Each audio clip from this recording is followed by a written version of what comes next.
আন্দোলনকারীদের দাবি মানল কর্তৃপক্ষ। উত্তরবঙ্গ মেডিকেলে অভিজ্ঞদের ঢোকায় না, অভিজ্ঞ সহ আরো 3 ডাক্তারের ঢোকায় না। আন্দোলনকারীদের নিয়মিত হুমকি 3 জনের। ছাত্রদের অভিযোগের ভিত্তিতে এই সিদ্ধান্ত অধ্যক্ষর। আন্দোলনকারীদের দাবি মানল কর্তৃপক্ষ। উত্তরবঙ্গ মেডিকেলে অভিজ্ঞদের ঢোকায় না, অভিজ্ঞ সহ আরো 3 ডাক্তারের ঢোকায় না। আন্দোলনকারীদের নিয়মিত হুমকি 3 জনের।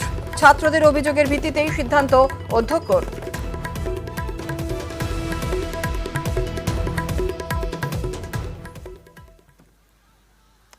আসছি পরবর্তী খবরে। রূপনারায়ণে ধস আতঙ্ক, বার অমৃতবেরিয়া গ্রামে আতঙ্ক।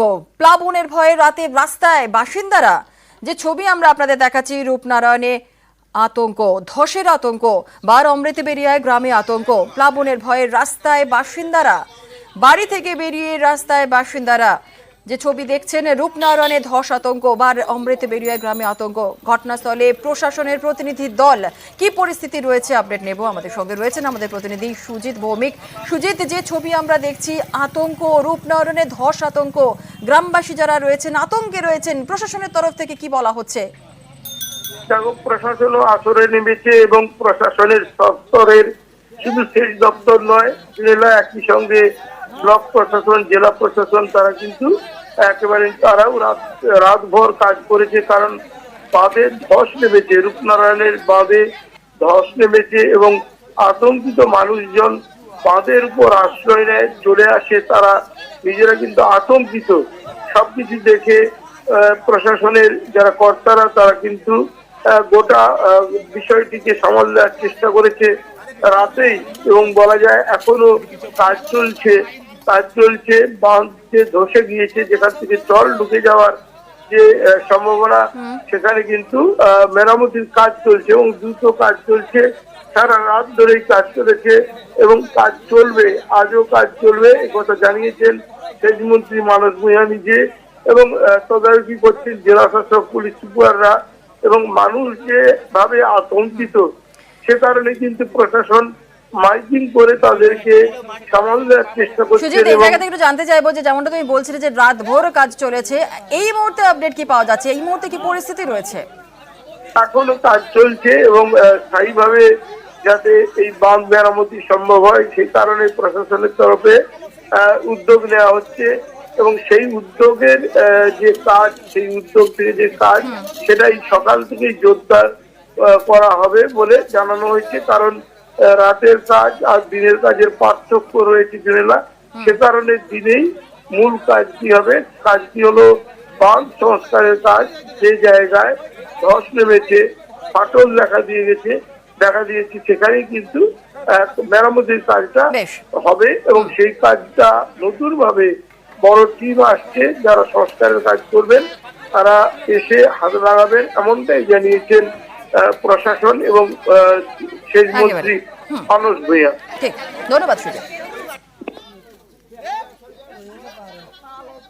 অবস্থা হচ্ছে জোয়ার এসে গেলেই পুরো এটা ভেঙে গিয়ে এখানকার অমৃতবেড়া থেকে আরম্ভ করে ভোলসা থেকে আরম্ভ করে আমাদের নন্দকুমার থানা, মহিষল থানা এবং তমলুক থানা, রেল লাইনের উত্তর পাশটা প্লাবিত হবেই। মানুষ আতঙ্কে ভুগছে, গ্রামবাসীরা। আমরা চাচ্ছি প্রশাসনরা যাতে দ্রুত আসে, ইলেকট্রিফিকেশন করার পর যাতে এটাকে আটকানো যায়, জলটাকে, আপাতত জোয়ারের জলটাকে।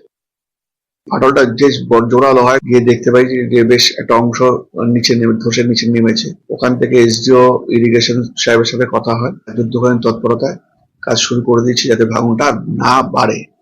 আর এই বর্ষার পরে বড় মাপের যে স্কিম নেওয়া হচ্ছে, তারা সেটা শুরু করবে। আমি তদারকি করছি।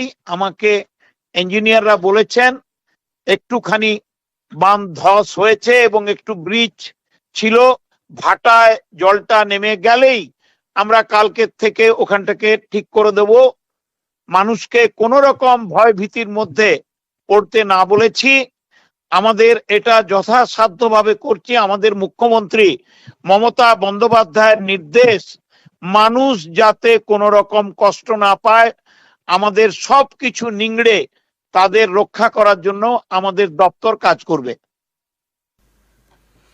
ব্যারাকপুরের সোনার দোকানে ডাকাতি এবং খুনে দোষী সাব্যস্ত, যাবজ্জীবন সাজা, তারপরেও বেপরোয়া। সরকারি আইনজীবী এবং তদন্তকারী অফিসারকে দেখে নেওয়ার হুমকি। তাদের ফাঁসির দাবিতে উচ্চ আদালতে যাওয়ার সিদ্ধান্ত ব্যারাকপুর পুলিশের।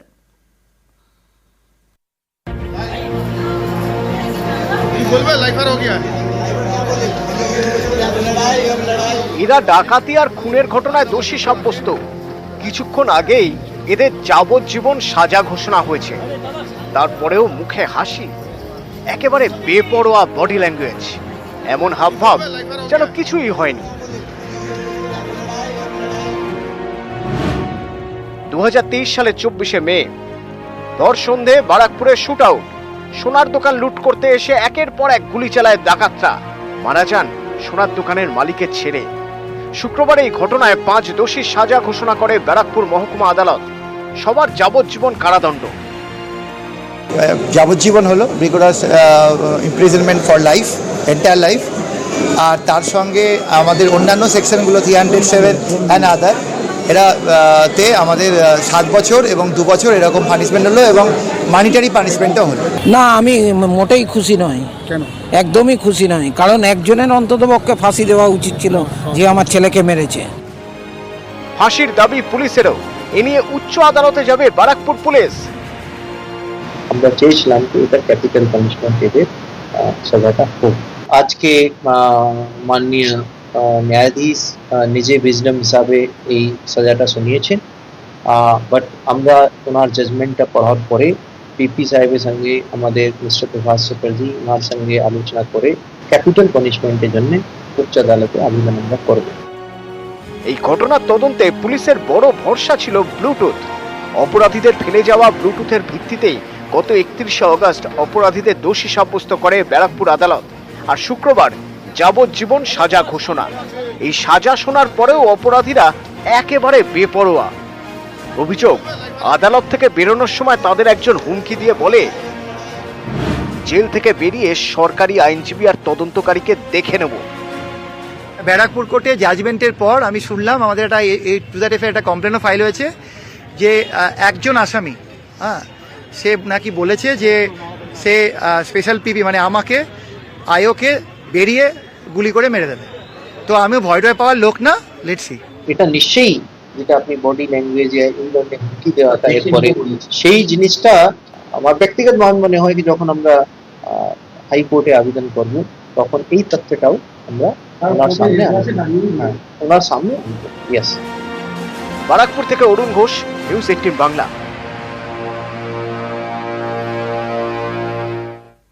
গলায় ধারালো অস্ত্র ঠেকিয়ে হুমকি আর তারপর রেজিস্ট্রি পেপারে সই, এভাবেই 6 কাঠা জমি দখল। তমলুকে এমনই চাঞ্চল্যকর অভিযোগ তৃণমূল নেতার বিরুদ্ধে।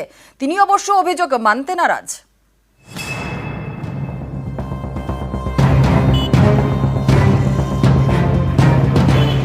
পূর্ব মেদিনীপুরের তমলুকের ঘোড়া ঠাকুরিয়া রাস্তার পাশে বিঘার পর বিঘা জমি। এখানেই 6 কাঠা জমি দখল করে নেওয়া হয়েছে বলে অভিযোগ। তমলুকের নারকেলদার বাসিন্দা আত্মরঞ্জন জানা, ঘোড়া ঠাকুরিয়ায় তার 6 কাঠা জমি রয়েছে। রাস্তার পাশেই জমি, ভেবেছিলেন বিক্রি করবেন, দাম প্রায় 50 লক্ষ টাকা। তার আগেই বিপত্তি। অভিযোগ, সম্প্রতি আত্মরঞ্জন জানাকে তুলে নিয়ে যান এলাকার তৃণমূল নেতা তারকনাথ জানার লোকজন। তারকনাথ শহীদ মাতঙ্গিনী পঞ্চায়েত সমিতির তৃণমূল সদস্য। আত্মরঞ্জনকে একটি ধাবায় 2 দিন আটকে রাখা হয় বলে অভিযোগ। এই অভিযোগ, গলায় ধারালো অস্ত্র ঠেকিয়ে জমিটি তৃণমূল নেতার নামে লিখে দিতে চাপ দেওয়া হয়। আত্মরঞ্জনের দাবি, প্রাণে বাঁচতে তিনি জমির কাগজে সই করেন, তারপর ছাড়া পান। জায়গাকে বিক্রি করার প্রহসন নিয়ে চাকু ছুরি দেখিয়ে জোর করে ছিনিয়ে নেওয়ার পদ্ধতি। কে এইসব করেছিল? তারকনাথ জানা আর উত্তম গায়েন লালু। উনি একটা প্রভাবশালী প্রধান ছিলেন, বর্তমানে উনি কিছু নেই, তৃণমূলের খুব হুমরা চুমরায় জোরজার করে টিপ ছাপ ফাপ দিয়ে আমার কাছ থেকে মোটামুটি সই স্বাক্ষর সব করে নিয়ে রেডি করে নেয়। থানায় গিয়েছিলেন? হ্যাঁ। থানা কি বললো? থানা কোনো রকম ভাবে টেক আপ নেয়নি। এটা ভিত্তিহীন অভিযোগ। এই কারণেই বলছি, প্রথম কথা হচ্ছে কাউকে গলায় ভজালি ঠেকিয়ে বা জোর করে মারধর করে বর্তমান দিনে রেজিস্ট্রি হতে পারে না। তো ফলে ওনাকে যদি ভয় দেখিয়ে রেজিস্ট্রি করে নেই, ওখানে তমলুক এডিএসআর অফিসের পাশে কোর্ট চত্বর আছে, তার একটু দূরে থানা চত্বর আছে। এই মিলননগর চত্বর এলাকায় বিজেপি আশ্রিত কিছু জমি জায়গার দালাল আছে, ঠিক আছে? সেই দালালরা ওনাকে ভুল বুঝে আমার নামে এইসব বদনাম করতে চাইছে। জমি দুর্নীতি নিয়ে এমন অভিযোগ, মারাত্মক অভিযোগ যখন অভিযোগকারী পুলিশের কাছে দায়ের করেছেন, তখন কিন্তু অভিযোগ অস্বীকার করছেন অভিযুক্ত। যদিও গোটা ঘটনার প্রকৃত তদন্ত করে পুলিশ পদক্ষেপ গ্রহণ করুক, এমনটাই চাইছেন সকলে। তমলুক থেকে ক্যামেরায় সর্বানন্দ মিশ্রের সঙ্গে সুজিত ভৌমিক, নিউজ 18 বাংলা।